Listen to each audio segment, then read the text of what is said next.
പെരിഞ്ഞാറ പക്ഷികൾ വിസ്മയജനകമായ പക്ഷികളാണ്.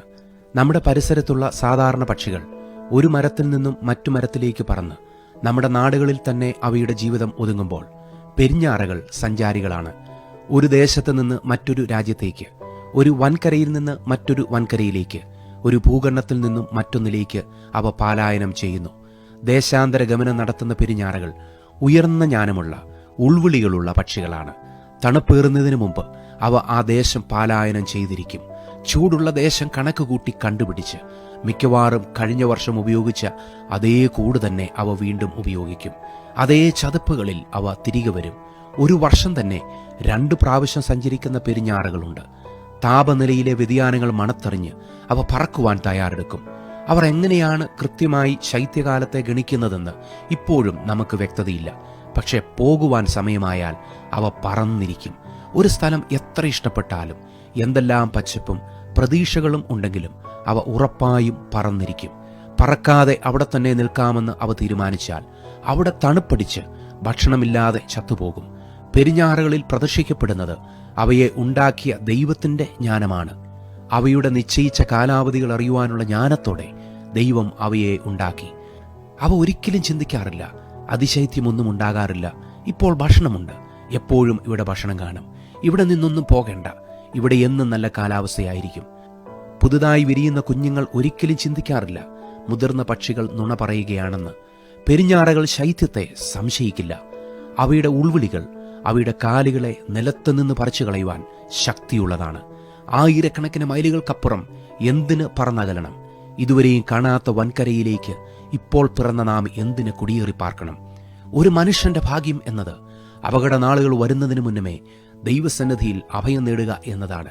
നമ്മെ ദൈവം സൃഷ്ടിച്ചിരിക്കുന്നത് ഈ ഉൾവിളിയുമായാണ്. എന്നാൽ പലരും അവരുടെ കണ്ണുകൾ ഈ ഭൂമിയിൽ പതിപ്പിച്ച് ഇവിടെയുള്ള നന്മകളിൽ ആസ്വദിച്ച് അവരുടെ ആത്മാവിനെ നഷ്ടപ്പെടുത്തുന്നു. എന്നാൽ നാം പറക്കുവാൻ തയ്യാറുള്ള മനസ്സുമായി വേണം ഈ ഭൂമിയിൽ ജീവിക്കുവാൻ. ദൈവം നമ്മെ തന്റെ പദ്ധതികളിലേക്ക് വിളിക്കുമ്പോൾ നാം പറക്കുവാൻ താമസിക്കരുത്, വൈകരുത്. ദൈവിക ആലോചനകളെ നാം നീട്ടിവെക്കരുത്. ദൈവം നമ്മോട് ഇന്ന് പറക്കുവാൻ പറഞ്ഞാൽ നാളെയാകട്ടെ എന്ന് നാം പറയരുത്. ദൈവിക അവസരങ്ങളെ നാം പാഴാക്കരുത്. ഒരു ദിവസം താമസിച്ചാൽ നമ്മുടെ കാലുകൾ ഇടറും, ചിറകുകൾ കുഴയും. കൃത്യമായി പറന്നുവെങ്കിലേ കൃത്യമായ സ്ഥലത്ത് എത്തിച്ചേരുവാൻ സാധ്യമാകൂ. ഒന്നും കണ്ടിട്ടല്ല നാം ദൈവത്തിന്റെ സമയങ്ങളെ വിശ്വസിക്കുന്നത്. പച്ചപ്പോ സമൃദ്ധിയോ ഒന്നും നമ്മുടെ മുൻപിൽ കാണുകയില്ല. എന്നാൽ ദൈവം പറഞ്ഞാൽ നാം പറക്കണം. വിശ്വാസത്തോടെ കാലടികൾ എടുത്തുവെക്കണം. നമ്മുടെ ജീവിതത്തിലെ ഏറ്റവും വലിയ പരാജയം സംഭവിക്കുന്നത് ദൈവത്തിന്റെ ക്ഷണങ്ങളെ നാം അവഗണിക്കുമ്പോഴാണ്. നമ്മുടെ നിയന്ത്രണത്തിലല്ലാത്ത ദുഷ്കരമായ നാളുകൾ നമ്മുടെ മുൻപിൽ വെളിപ്പെടുന്നതിന് മുന്നമേ നാം പറന്നകലണം.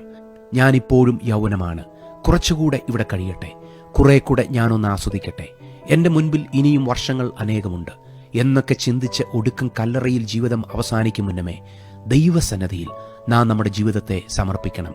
വയലിലെ പുല്ലുകൾ അരിഞ്ഞിടുന്നത് പോലെ നമ്മുടെ ചുറ്റിനും പ്രായമുള്ളവരും യൗവനക്കാരും വീണ് മരിക്കുന്നു. സ്വർഗീയ രാജ്യത്തിലേക്കുള്ള ഒരു പ്രയാണം സ്നേഹിത നിനക്കാവശ്യമാണ്. ഈ ലോകത്തിലെ പ്രസ്ഥാനങ്ങളിലെ മെമ്പർഷിപ്പുകളിൽ നാം കുടുങ്ങിപ്പോകരുത്. നമ്മുടെ ഈ ഭൂമി ഇതിലും വലിയ പ്രശ്നത്തിലൂടെ, ക്ഷാമത്തിലൂടെ, പ്രതികൂലത്തിലൂടെ കടന്നു പോകുവാൻ തയ്യാറെടുക്കുന്നു.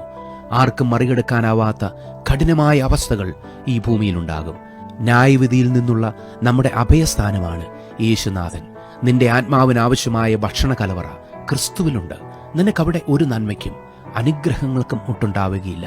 ആകാശത്തിലെ പെരിഞ്ഞാറ തന്റെ കാലം അറിയുന്നു.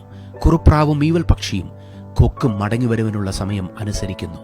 നാം ജ്ഞാനികളെന്ന് നാം അവകാശപ്പെടുന്നു. ദൈവവചനം ധിക്കരിച്ചു കളയുന്നവർ അജ്ഞാനികളാണ്. അവർ ലജ്ജിച്ച് ഭ്രമിച്ച് പിടിപെട്ടു പോകുന്നു. അതുകൊണ്ട് വീഴുന്നവരുടെ ഇടയിൽ അവർ വീണുപോകും. അവരുടെ ദർശനകാലത്ത് അവർ ഇടറി വീഴും. അവരുടെ ഉറപ്പുള്ള പട്ടണങ്ങൾ അവരെ അന്ന് സംരക്ഷിക്കുകയില്ല. കൊയ്ത്ത് കഴിഞ്ഞു, ഫലശേഖരവും കഴിഞ്ഞു, നാം രക്ഷിക്കപ്പെട്ടതുമില്ല എന്ന സ്ഥിതിയിൽ അവർ എത്തപ്പെടുന്നു. സ്നേഹിത, ഒരേ ഒരു ജീവിതം, അത് വളരെ വേഗം അവസാനിക്കും. ക്രിസ്തുവിനു വേണ്ടി നീ ചെയ്തത് മാത്രം നിത്യതയിൽ നിലനിൽക്കും.